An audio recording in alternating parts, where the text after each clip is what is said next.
اگر دل میں خالی قبر حسین کی زیارت کا شوق ہو، سمجھو اللہ کے دوست ہو۔ امیر تیمور کا واقعہ پڑھنا چاہتا ہوں، حسین کا وہ عزادار جس نے بر صغیر میں پہلا تعزیہ بنایا، 1,00,000 کی فوج لے کر قبر حسین پر جاتا تھا۔ جس سال اس کی موت واقعہ ہوئی تھی، اس سال سے 1 سال پہلے مظلوم کربلا نے حالت بیداری میں فرمایا، تیمور تو اگلے سال کربلا نہ آنا، اس کا مولا میں نہ آیا تو مر جاؤں گا۔ امام نے فرمایا تو ملاقات کا شوقین ہے، اگلے سال تو نہ آنا، تو تعزیہ بنا، قبر حسین کی شبیہ بنا، میں امام ہو کے وعدہ کرتا ہوں میں خود چل کے تیرے پاس آ جاؤں۔ سلامت و آباد و شاد رہے، آل محمد آپ کو آباد و شاد رکھے، جناب سیدہ آپ کو سلامت رکھے۔ تو تعزیہ بنا، تو قبر حسین کی شبیہ بنا، میں امام ہو کے وعدہ کرتا ہوں اگلے سال میں خود تیرے پاس چل کے آؤں گا۔ اس لیے تعزیہ کو دشمنان آل محمد کہتے ہیں تیموری بدعتیں، کیونکہ اسے امام نے حکم دیا تھا کہ تو تعزیہ بنا، تو قبر حسین کی شبیہ بنا۔ سامعین گرامی قدر، اس کو امام حسین سے محبت کیسے ہوئی؟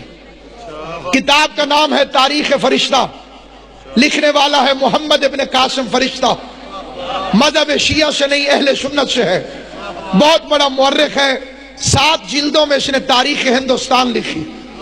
اس میں لکھتا ہے کہ ہندوستان کے بادشاہ امیر تیمور کو ایک ایسی جڑی بوٹی کی ضرورت پیش آئی جس سے اس کے لیے دوا بننا تھی، وہ سرزمین عراق سے ملتی تھی۔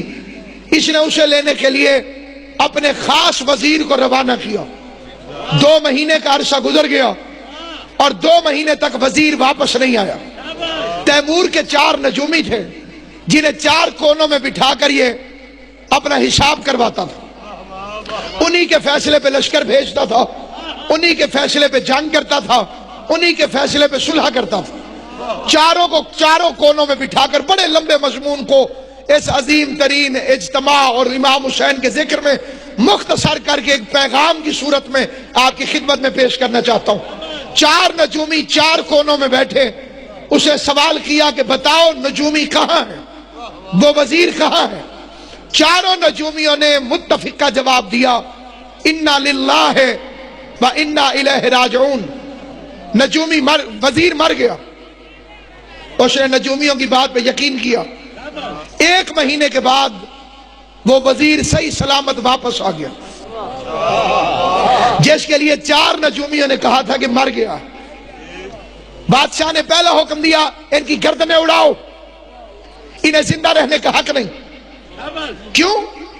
اس لیے کہ ان کے کہنے پہ میں ہر کام کرتا ہوں، انہوں نے تو مجھے غلط اطلاع دی، آئندہ بھی مجھے مروا دیں گے۔ یہ کہتے تھے وزیر مر گیا اور وزیر زندہ واپس آ گیا۔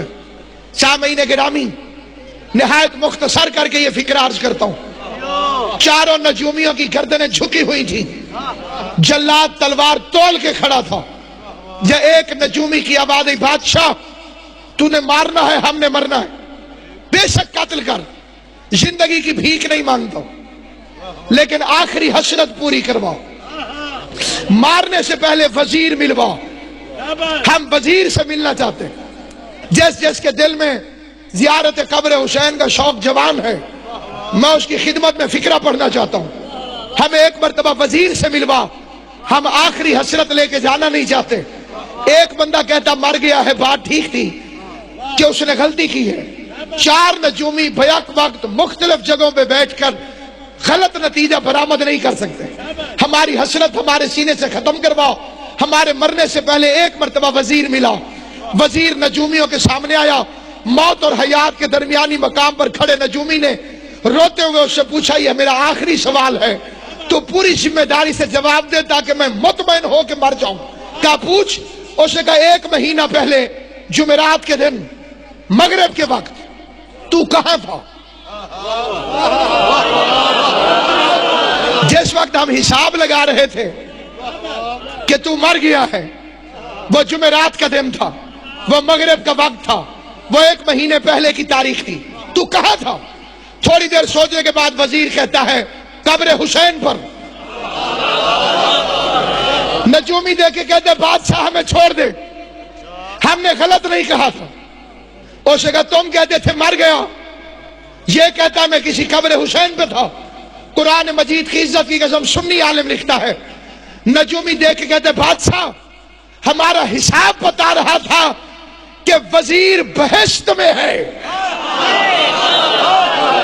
جنہیں سمجھ آئے گی وہ میرے ساتھ بول.